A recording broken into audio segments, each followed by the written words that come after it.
Ito ang DIY skimmer. Napakahalaga nito sa ating koi pond. Isa ito sa dahilan kung bakit natin napapanatiling malinis at crystal clear yung tubig. Connected kasi ito sa ating filter. At dito pumapasok yung mga dumi na lumulutang sa surface ng ating pond. Kaya ganito kalinis yung surface ng ating pond dahil dyan sa skimmer. Wala na mga lumulutang na dumi dahil hinihigop nitong ating skimmer. Yun po yung purpose ng skimmer sa ating koi pond, kaya napakahalaga niya. Kaya kung gagawa kayo ng koi pond, make sure na lalagyan nyo ng skimmer. Eto kahabi, kakatapos lang natin mapakain sa ating mga alagang koi dito, pero mukhang hindi pa sila tapos at gusto pa nilang bigyan pa sila ng koi food. Good sign naman yon na healthy sila dahil malakas silang kumain at malilikot ng mga koi natin. Kaya dun sa mga kahabi natin na nagtatanong kung paano maging healthy yung mga koi, alagaan po natin yung tubig. Napakadali na naman na maintenance itong skimmer. Kailangan na natin ito panatilihing malinis para walang bumara at mahigop talaga lahat ng dumi na nasa surface ng pond. Need lang naman itong i-brush kung madami ng lumot na nakadikit para di bumara dito sa skimmer natin. Pero eto na nga, pagdating ko kahapon nasira yung ating skimmer at di ko alam kung ano yung ginawa nila dito. Ayan o, parang bibig na natanggalan ng ipin, isang ipin o. Ano kayang ginawa nila dito? Puro dahil na rin sa likot na itong mga koi natin. Yun nga, pero ang importante wala naman sila sugat, na check ko na kanina. Kaya ngayon gagawa tayo ng bago. Kunin ko na muna tong skimmer. Ayun. Eto na siya at ito yung itsura niya. Meron tayo ditong connector na kinabit po natin dito sa 3 inches po ito. Yun. Tapos eto at etong sa loob na meron tayong adjuster pag nagpapakain tayo, tinataas natin to para di po pumasok yung mga koi food. Tapos binababa din natin pag goods na. Yan po siya. Natatanggal po ito.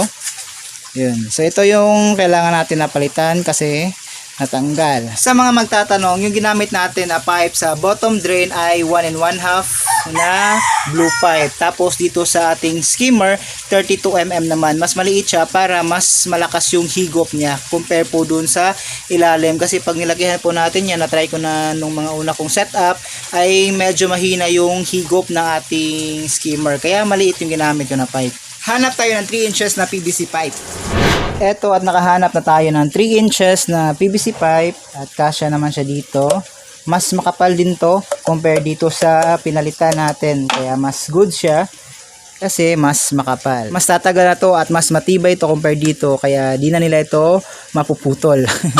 Madami naman diskarteng gawin para makuha natin na straight yung pagkakakat natin dito at hindi siya tabingi, pero ito yung way natin. Nagkakat na po tayo ng papel at make sure natin na mag-abot siya sa gitna para maging straight yung pagkakat natin. Lagyan natin ng marker para di na tayo mahirapan pag nagputol na tayo nito. Ikaw kahabi, ano yung way mo ng pagputol ng pipe para straight talaga yung pagkakat natin. Di katulad nito na di natin ginamitan ng ganyan, tabingi siya. Eto, straight talaga.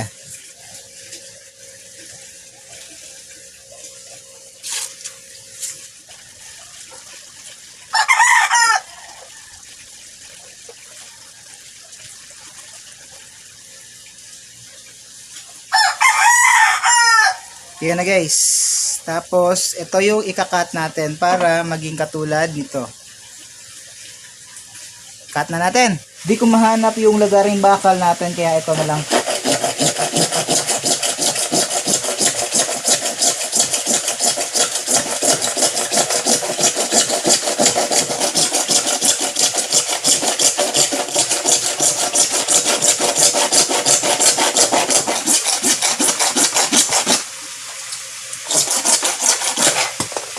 Yun no?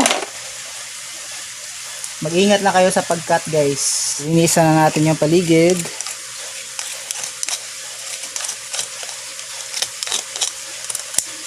Yan, pantay na pantay. Ngayon, ito naman yung ika-cut natin.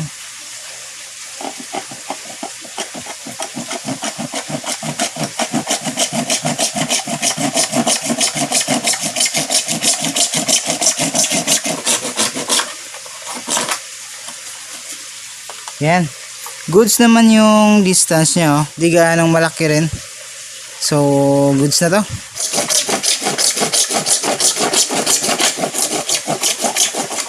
Ayun. Tapos rin. Linisin ko na muna para makita natin yung mga line niya. So, ito guys, malinis na.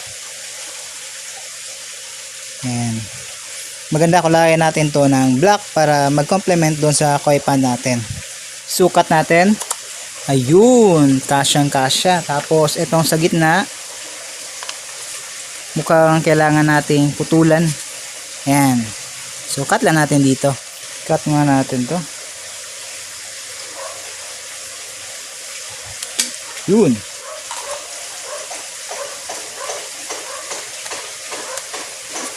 Ayan, kasyang-kasya na. Pag nagpapakain tayo, nakasarado, tapos pwede natin ilaba. Ayan. Tataas para di makapasok yung mga pagkain. Pero ito, maliit na, di na siguro makapasok yung mga pellets natin. Ayan. Goods na.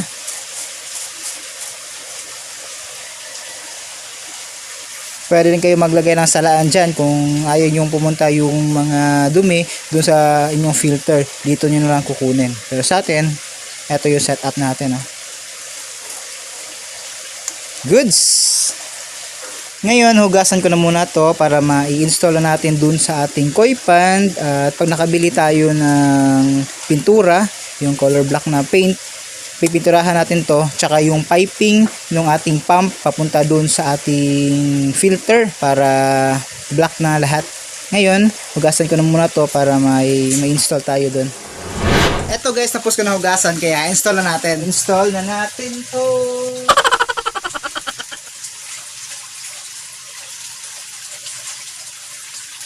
Ayun! Goods na goods! Ayan na yung ating bagong DIY pad skimmer at mas matibay na siya dahil mas makapal na yung PVC pipe na gamit natin. Hindi na nila ito basta-bastang mapuputol kahit anong gawin nila dyan.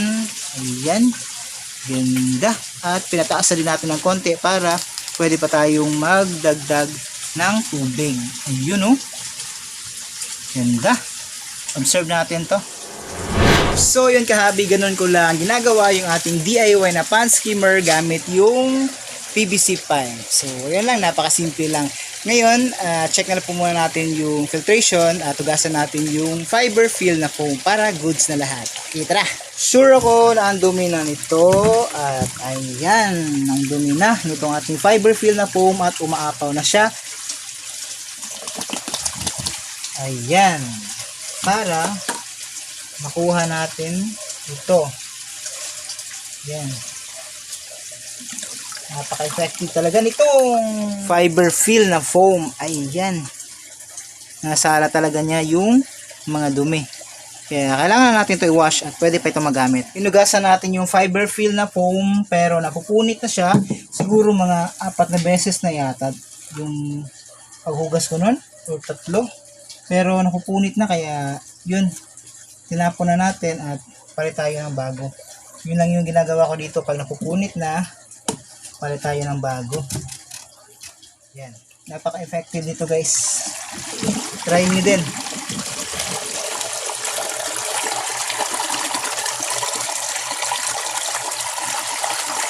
Ayan. The best part, feeding time.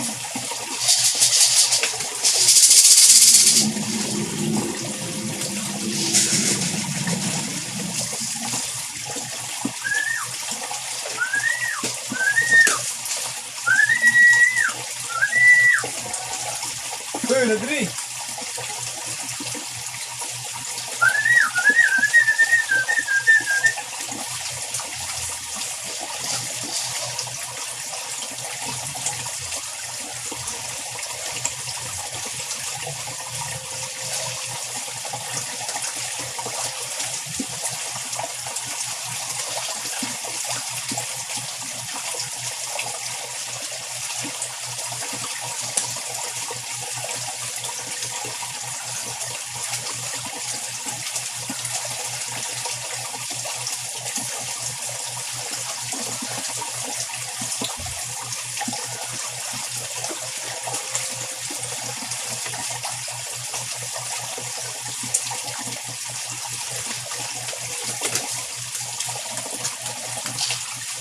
Happy fish keeping!